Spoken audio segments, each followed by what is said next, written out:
सरदार Vallabhbhai Patel, जिन्हें हम iron man of India के नाम से भी जानते हैं। सरदार पटेल एक बहुत बड़े जाने माने लीडर थे, जिन्होंने भारत को यूनिफाई करने में एक अहम भूमिका निभाई। आज जो हम आजाद हुए हैं, वो आजाद हिंदुस्तान के सुपुत्रों का एक कर्तव्य है कि इसको फिर गुलाम बनने न दे। The India that we see today is mainly due to the selfless, courageous and determined efforts of Sardar Vallabhbhai Patel. जो हिंदुस्तान आज सदियों के बाद एक हुआ है और एक मौका मिला है, वो घुमाना नहीं चाहिए। To Sardar Patel, the sovereignty of the nation was of utmost importance to justify the struggles and sacrifices of millions of Indians and realize the dream of India as one nation.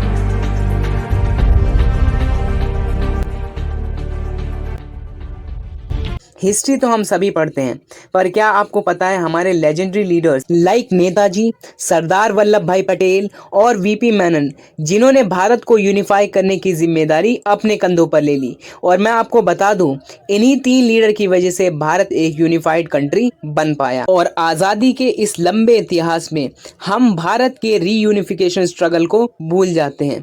तो आज इस video में हम भारत के reunification पर नज़र डालेंगे और समझेंगे कि किस प्रकार नेताजी, सरदार वल्लभ भाई पटेल और वीपी मेनन ने अपनी अहम भूमिका निभाई हमारे इस भारत को एकजुट बनाने के लिए।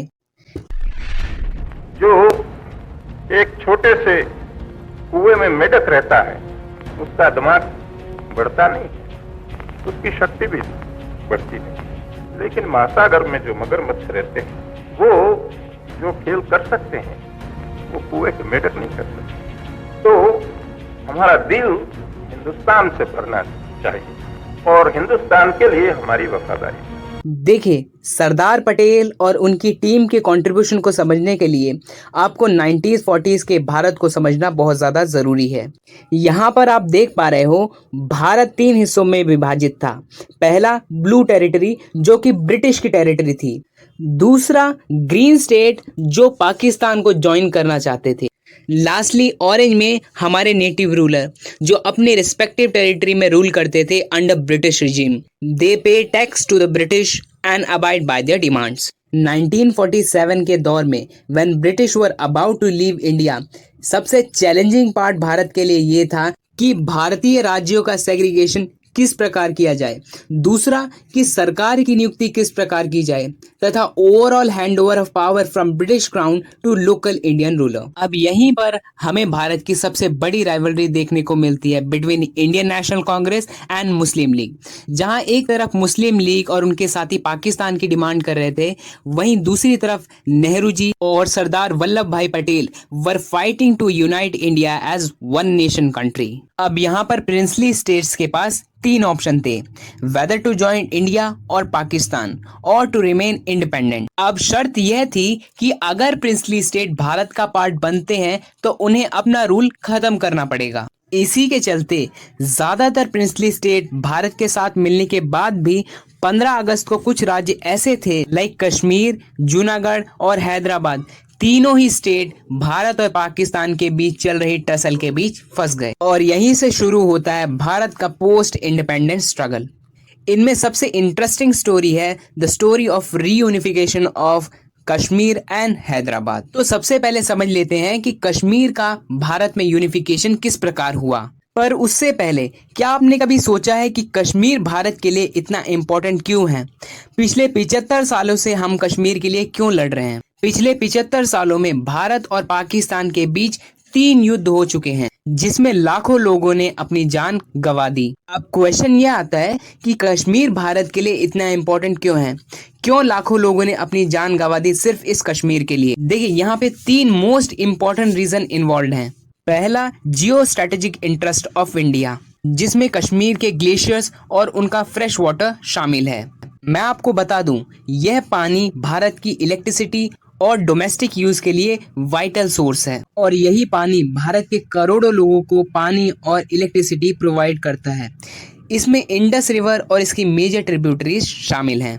भारत और पाकिस्तान दोनों के ही नज़रिए से ये रिवर्स बहुत ज़्यादा इम्पॉर्टेंट हैं, जो कि भारत और पाकिस्तान के agriculture sector plus domestic use के लिए वाइटल रोल प्ले करती हैं। दूसरा है सियाचिन ग्लेशियर, जिससे भारत गिलगिट बलूचिस्तान पर नज़र रखता है, और यह लोकेशन अगर पाकिस्तान को मिल जाए तो पाकिस्तान यह एडवांटेज भारत से छीन सकता है। इसी के साथ साथ सियाचिन ग्लेशियर चीन के ऊपर नजर रखने में भी भारत की अहम भूमिका निभाता है। And last and the most important reason that Kashmir have so many international boundaries like Afghanistan, चीन, पाकिस्तान, तिब्बत। तो कश्मीर देना ना सिर्फ कल्चरल लॉस है इंडिया के लिए, but also the geo strategic loss and the loss as far as our trade is concern. And on 12 August 1947 Kashmir ने भारत और पाकिस्तान के साथ एक स्टैंड स्टिल एग्रीमेंट साइन किया।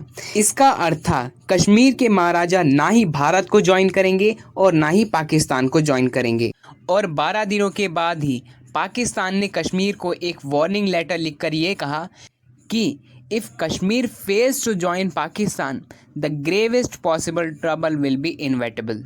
इसके बाद 22 अक्टूबर 1947 को पाकिस्तान ने अपने लोकल ट्राइबल के साथ मिलकर एक ऑपरेशन चलाया जिसका नाम था ऑपरेशन गुलमर्ग, जिसमें fully arm Pakistani soldier Kashmir की ज़मीन पर घुसकर हैकॉक शुरू कर दिया। इसके जस्ट बाद 24 अक्टूबर 1947 को कश्मीर के महाराजा ने भारत की मिलिट्री असिस्टेंस की डिमांड करी और भारत के लिए एक परफेक्ट अपॉर्चुनिटी आ गई जिससे जम्मू एंड कश्मीर भारत का एक अभिन्न अंग बन सके।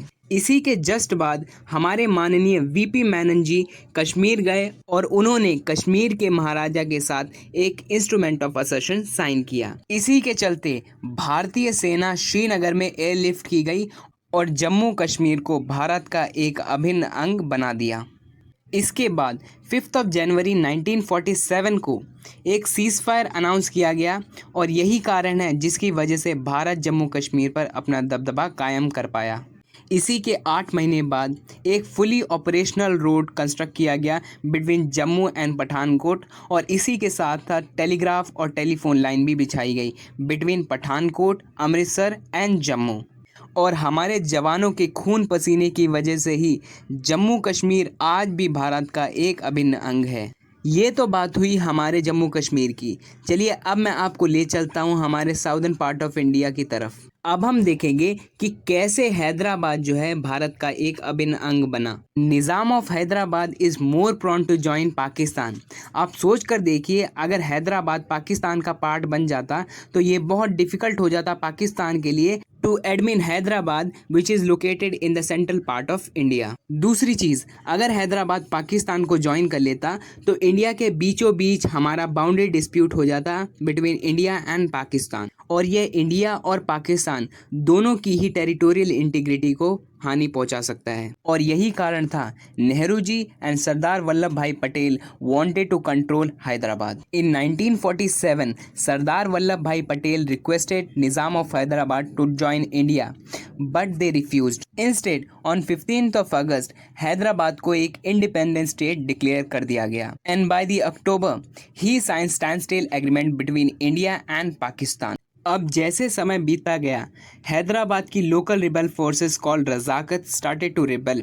Innocent human and animal were killed, women were harassed, they carried out on the massacre to suppress the people of Hyderabad. These Razakar were directly under control of powerful politician named Kazim Rizvi और ये चाहते थे कि हैदराबाद पाकिस्तान का part बन जाए और इसी मैसेकर के चलते भारत को हैदराबाद में एंट्री मिली और हमारे होम मिनिस्टर्स के इंस्ट्रक्शन पर भारत ने एक ऑपरेशन चलाया जिसका नाम था ऑपरेशन भोलो। इस ऑपरेशन के तहत भारतीय सेना ने लोकल रजाकर को हराकर हैदराबाद पर अपना कंट्रोल स्टैब्लिश किया और इसी के चलते फाइनली हैदराबाद भारत का एक अभिन्न अंग बन पाया। और मैं आपको बता दूं, सुंदरलाल कमेटी की रिपोर्ट के हिसाब से इस बैटल में टोटल 27 से 40 हज़ार लोगों ने अपनी जान गंवा दी ताकि हैदराबाद भारत का एक अभिन्न अंग बन सके। And the credit also goes to our great Indian leaders like Sardar Patel, Netaji and VP Menon. तो दोस्तों आज के लिए बस इतना ही। अगली वीडियो में हम बात करेंगे कुछ और इम्पोर्टेंट लीडर के बारे में। Till then stay tuned. Thank you.